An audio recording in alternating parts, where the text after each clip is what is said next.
Good morning class. आज हम लोग पॉलीमर का जो सेकंड है पार्ट, लास्ट क्लास, उसके बारे में स्टडी करेंगे। कंडेंसेशन और स्टेप ग्रोथ पॉलीमर। ये जो कंडेंसेशन और स्टेप ग्रोथ पॉलीमर है, इसमें बेसिकली क्या होता है, ऐसी टाइप की पॉलीमराइजेशन है जिसमें जो मोनोमर यूनिट्स हैं वो स्टेप वाइज मैनर में कंबाइन होते हैं। स्टेप वाइज मैनर में मतलब पहले एक कंबाइन हो गया फिर दूसरा, और कुछ ना कुछ उसमें एलिमिनेट होते हैं प्रोडक्ट, जैसे किसी में वाटर निकल जाएगा, किसी में अल्कोहल निकल जाएगा। तो इस तरह से वो क्या बनेंगे, कंडेंसेशन पॉलीमराइजेशन। दो टाइप के हैं अपने, पहला एडिशन था, दूसरा कंडेंसेशन। ठीक है, इसमें जो पहला एग्जांपल है वो है नाइलॉन 66 का। नाइलॉन 66 में देखो तुम, इसमें वाटर मोलिक्यूल निकल रहा है। इसकी जो मोनोमर यूनिट्स है वो इम्पॉर्टेंट है, दोनों आपको पता होनी चाहिए, एडेपिक एसिड और हेक्सामिथाइलिन डाइअमाइन। ठीक है, ये जो दोनों हैं, हेक्सामिथाइल डाइअमाइन और एडेपिक एसिड, यहाँ से क्या निकल गया आपका, वाटर निकल गया। देखो ये एडेपिक एसिड वाला पार्ट आ गया। ठीक है, अब यहाँ से वाटर निकला है, OH और H, ये वाला पार्ट। ठीक है, तो क्या बच गया यहाँ पे, NH बच गया। ठीक है, ये वाले पार्ट से वाटर निकला है और आपका क्या बन गया, ये NH बन गया। फिर वो वाला पार्ट CH2 वाला, फिर वहाँ से NH। इस तरह की काफ़ी यूनिट्स आपस में कंबाइन हुई है ना, इसलिए फिर दोबारा रिपीटेशन, ये एक पार्ट हो गया, फिर दूसरे का रिपीटेशन शुरू हो गया। ठीक है, तो इसको बोलते हैं नाइलॉन 66। स्ट्रक्चर याद रहे ना रहे, दोनों की जो मोनोमर यूनिट्स हैं वो आपको एटलीस्ट पता हो। उसके बाद इसने नाइलॉन 66 को डिटेल में बता रखा है कि पहले डाइमर बन गया, फिर ट्राइमर बन गया, फिर ऐसे ऐसे करके N यूनिट्स का फॉर्मेशन हो गया। ये सिर्फ दिखाने के लिए है आपको कि ऐसा कुछ दिया हुआ है, लर्न रहे तो ठीक है, नहीं कोई ज़्यादा इम्पॉर्टेंट नहीं है। उसके बाद है आपके सिलेबस में पॉलीएस्टर, टेरेलिन बोलते हैं, डेक्रोन भी बोलते हैं इसको, और इथाइलिन टेराथैलेट। ठीक है, तो ये होता क्या है बेसिकली, ये होता है आपका, देखो CO, यहाँ पे आपकी बेंजीन रिंग। ठीक है, CO, O, CH2 और O, ये है आपका पॉलीएस्टर। ठीक है, ऐसी N यूनिट्स है। कितनी यूनिट्स हैं ऐसी, N यूनिट्स कंबाइन होके बनता है ये। तो मेन तो इसका स्ट्रक्चर और यूजेस जो हैं इसके फाइबर्स के, जो ये फाइबर ऑफ डेक्रोन है, ये रेजिस्टेंट होते हैं, वाइडली यूज होते हैं आपके वॉशेबल और जो पहनने वाले फैब्रिक्स होते हैं उनमें ये ज़्यादा यूज़ होते हैं। ठीक है, और रिकॉर्डिंग टेप्स जो होती हैं मैग्नेटिक की, उसको भी सिंथेसाइज करने में इनको क्या करते हैं हम लोग, यूज़ करते हैं। तो इसके यूज़ आपको पता हो। उसके बाद है पॉलीअमाइड्स। पॉलीअमाइड में आपको पता हो ये वाली लिंकेज होती है, CONH वाली, हमने पढ़ा है, अमाइड लिंकेज यही होती है। ठीक है, और ये डाई एसिड्स या डाइअमीन, उनकी रिएक्शन से, डाई एसिड विद डाइअमीन्स की रिएक्शन से ये फॉर्म होते हैं। ठीक है, आपको इतना ही याद रखना है। और एग्जाम्पल इनका नाइलॉन 66 है, हम पढ़ चुके हैं। नाइलॉन 66 के आप मोनोमर लिखना चाहो तो लिख सकते हो। नाइलॉन 6, एक 66 है और एक 6 है, इसको बोलते हैं हम पियर्सन। ठीक है, नाइलॉन 6 भी बोल देते हैं इसको, और परलोन, सॉरी पियर्सन नहीं है, ये गलत हो गया यहाँ पे, ये है, इसको काट देना, यहाँ पे ये है आपका परलोन। क्या है आपका, परलोन। ठीक है, ये गलती से राइटिंग टाइपिंग मिस्टेक है। तो इसमें जो मोनोमर यूनिट है कार्पोलैक्टम, ये लर्न हो आपको कि कार्पोलैक्टम लेते हैं हम लोग 2 मॉलिक्यूल्स या 2 से ज़्यादा, अगर आपको डाइमर बनाना है तो 2, N मतलब कितने भी नंबर्स ले सकते हो आप, यहाँ पे इसने 2 ले रखी है। ठीक है, तो यही इसमें मेन है आपका, कार्पोलैक्टम आपको लेना है। यूजेस क्या है, फैब्रिक, कारपेट्स और रोप्स बनाने में इसको क्या करते हैं हम, यूज़ करते हैं। आपको जितने भी ये पढ़ाए जा रहे हैं ये आपके सिलेबस में हैं, आप इनको मार्क करते चलना, और इनको एटलीस्ट इनकी मोनोमर यूनिट याद हो और अगर मोनोमर याद है तो उसमें तो कुछ नहीं करना आपको, पॉलीमर में तो n यूनिट्स में लिखना है। नेक्स्ट है फिनोल फॉर्मेल्डिहाइड रेजिन। ये नाम से ही आएंगे आपको। इसमें लिखना क्या होगा, उसकी मोनोमर यूनिट, और ज़्यादा से ज़्यादा अगर कोई ईजीएस्ट है तो उसकी जो n यूनिट्स हैं, फिर उसके यूजेस। ठीक है, यूजेस एक एक दो दो एटलीस्ट 2 आपके सबके याद हों। बाकी मोस्टली की टेंसाइल स्ट्रेंथ हाई होती है पॉलीमर्स, जो सिंथेटिक पॉलीमर्स है ये आप अपनी तरफ से ऐड कर सकते हो। Bakelite is very very important, पहले भी आपका एग्ज़ाम्स में पूछा हुआ है, इसको इम्पॉर्टेंट मार्क कर लेना, आने की प्रोबेबिलिटी बहुत ज़्यादा है।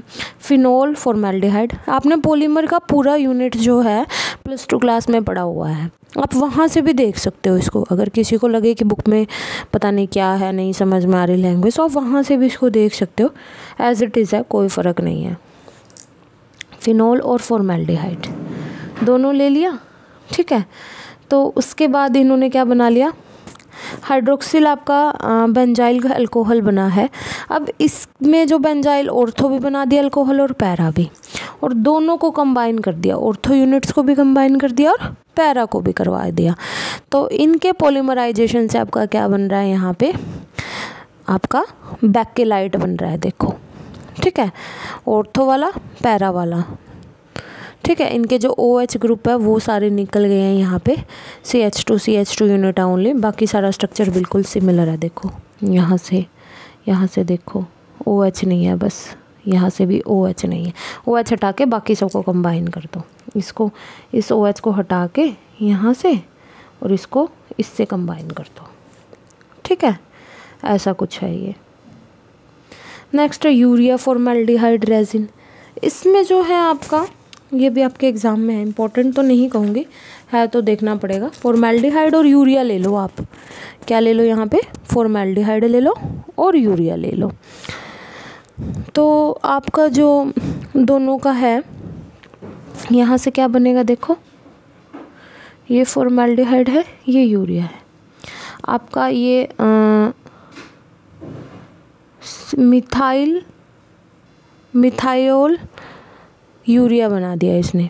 ठीक है, ये तो देखो यूरिया से आया है, CONH2NH, यहाँ से H गया आपका, और यहाँ से क्या बच जाएगा, ऑक्सीजन बच जाएगा। तो ये क्या बन गया आपका, CH2। कहने का मतलब वो जो H गया था वो आपके कार्बन के ऊपर क्या ऐड हो गया, यहाँ पे एक तरह से ये जो आपका फॉर्मेल्डिहाइड ग्रुप था इसका रिडक्शन हो गया, CH2OH में चेंज हो गया ये, और यूरिया वाला जो है वो उसके साथ क्या हो गया, कंबाइन हो गया। फिर दूसरी यूनिट आप फॉर्मेल्डिहाइड की लो, उसको ऐड कर दो। ठीक है, फिर तीसरी, चौथी एंड सो ऑन। तो इस तरह से आपकी क्या बन जाएगी, ये पॉलीमर यूनिट बन जाएगी। ठीक है, तो मेन आपको मोनोमर यूनिट ही याद रखनी है, ज़्यादा इम्पोर्टेंट नहीं है, बट देख लेना। इपॉक्सी रेजिन एक और है इसमें, ये छोटा सा इपॉक्सी रेजिन्स में क्या है आपका, इपॉक्सी ग्रुप हमें पता है, इपॉक्साइड्स पढ़े हैं ना हमने, ये वाला ग्रुप होता है इपॉक्सी। ठीक है, तो इपॉक्सी के डेरिवेटिव होंगे, और इसके 2 आगे फर्दर इपॉक्सी रेजिन्स के टाइप दे रखे हैं, पढ़ो तो ठीक है, ना पढ़ो तो इतने कोई इम्पोर्टेंट नहीं है, आप देख सकते हो। डेरिवेटिव मतलब यहाँ पे सब्स्टिट्यूशन, यहाँ पे। ठीक है, फिर रिंग ओपन हो जाएगी और फाइनली आपका क्या बन जाएगा, पॉलीमर बन जाएगा। ठीक है, पॉलीयूरेथेन्स। पॉलीयूरेथेन्स में क्या है आपका, इसमें आपका आएगा पॉलीयूरेथेन्स में कि आपने कार्बोनिक एसिड्स जो है, और इसकी प्रिपरेशन बता रखी है कि कोई कार्बोनिक एसिड ले लो, कार्बामिलिक एसिड ले लो, दोनों को कंबाइन, मतलब इस तरह के एसिड्स आपको यूज़ करने हैं। इसमें प्रिपरेशन दे रखी है, देखो ग्लाइकोल ले लिया आपने, ग्लाइकोल आपको पता ही होता है।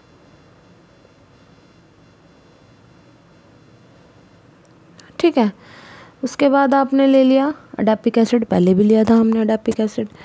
फिर उसके बाद आपको पता है इन दोनों को क्या कर दो, कंबाइन, यहाँ से वाटर निकाल दो, यहाँ से क्या निकल जाएगा, वाटर निकल जाएगा। जैसे वाटर निकलेगा ये डाइमर यूनिट बन जाएगी। ठीक है, फिर फर्दर इसमें क्या मिला दो, टॉल्विन 2,4 डाईआइसोसाइनाइड। ठीक है, वो आपका जो फ्री एंड वाला OH ग्रुप था वहाँ अटैच हो जाएगा। ठीक है, तो इस तरीके से आप इसको क्या बना ले सकते हो, पॉलीयूरेथेन। इतना बड़ा स्ट्रक्चर लर्न रहे तो ठीक है, नहीं तो इसकी मेन मोनोमर यूनिट आपको एटलीस्ट सबकी पता हो। ठीक है, उसके बाद है रबड़। अब ये नेचुरल रबड़ जो है आपकी, सिंथेटिक रबड़ और नेचुरल रबड़। नेचुरल रबड़ में क्या होती है, एक तो सिंपल रबड़, आप क्या करो, जो आइसोप्रीन है हमारी उसको अटैच करते चलो। ठीक है, जैसे यहाँ पे देख लो आप, यहाँ पे कर लेते हैं हम लोग। जैसे ऐसा कोई यूनिट है, C डबल बॉन्ड C, यहाँ पे ग्रुप लगा हुआ है, यहाँ पे ग्रुप लगा हुआ है, फिर यहाँ पे ये जो ग्रुप है इसकी फर्दर इस तरीके से, इस तरह की रबड़ होती है। ये स्ट्रक्चर है इसका नेचुरल रबड़ का। बट ये नेचुरल रबड़ ना ज़्यादा अपने काम नहीं आती है, इसकी जो टेंसाइल स्ट्रेंथ वगैरह है वो कम होती है। तो हम इसमें क्या कर देते हैं, कुछ इम्प्रूवमेंट करते हैं।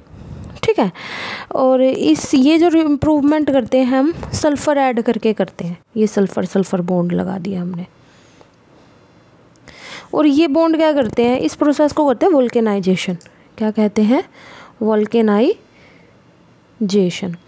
ये जो वोल्केनाइजेशन है ये क्या इंट्रोड्यूस करवाते हैं हम लोग, इसी प्रोसेस को कहते हैं जब हम कुछ % मास ऑफ सल्फ़र को क्या कर देते हैं, ऐड कर देते हैं।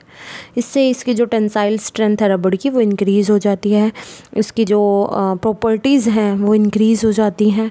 तो इस तरह से हम नेचुरल रबड़ को थोड़े जो उसके यूजेस हैं वो अच्छे से बढ़ा सकते हैं। उसके बाद आप देखो सिंथेटिक रबड़। सिंथेटिक रबड़ में हम 4-5 टाइप पढ़ेंगे। पहली देखो, इसमें पहली है सिस पॉलीब्यूटाडाइन, जिसमें 1,3-ब्यूटाडाइन in the presence of Ziegler Natta catalyst. तो जिगलरनाटा क्या करता था, हमारा लीनियर कंपाउंड बनाता था, ब्रांच नहीं बनाता था, हमने पहले पढ़ा था। और आपकी क्या बन जाएगी, ये सिस वाली रबड़ बन जाएगी। ठीक है, आगे देखो स्टाइरीन ब्यूटाडाइन रबड़ में, स्टाइरीन ब्यूटाडाइन में आप स्टाइरीन ले लो, सिस में आपने सिस 1,3 लिया था, यहाँ स्टाइरीन ले लो।